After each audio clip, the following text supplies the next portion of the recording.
今日睇到臨近南屏華發商都嘅精裝修大兩房，3開間朝南，都係望翻園林嘅，單價咧只需要萬零蚊，而且首期咧3至5萬，月供3、4千蚊，其實同租房係冇太多區別嘅。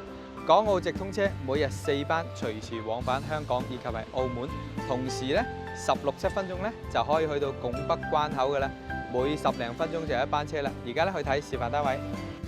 嚟到最受歡迎嘅兩房，朝南嘅望小區園林，大概有80米嘅樓間距，右手邊仲可以望到河景。我特別中意呢個露台嘅，大概有2米半嘅闊度，所以贈送面積咧都係比較多。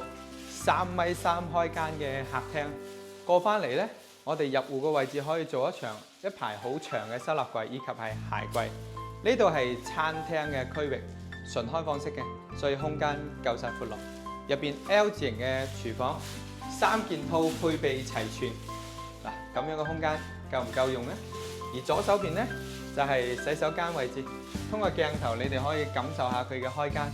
過返嚟第一間客房，同樣係朝南，所以光線以及視野呢都係比較靚嘅，可以做書台以及係做到頂嘅衣櫃都係冇問題嘅。今年嘅年底就可以正式收樓啦，大概呢，仲有6、7個月嘅時間。最後嚟到主人房，呢度有2米嘅大牆啦，朝南嘅，同樣可以望小區園林。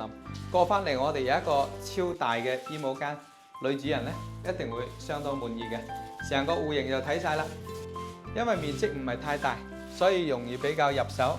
加埋呢總價以及首期呢都係比較低嘅。其實呢一個面積計落嚟嘅月供，真係同租房冇乜區別嘅。15分鐘去到拱北關口，6、7分鐘去到南屏華發商都。有興趣嘅朋友，評論區留言發資料俾你。拜拜。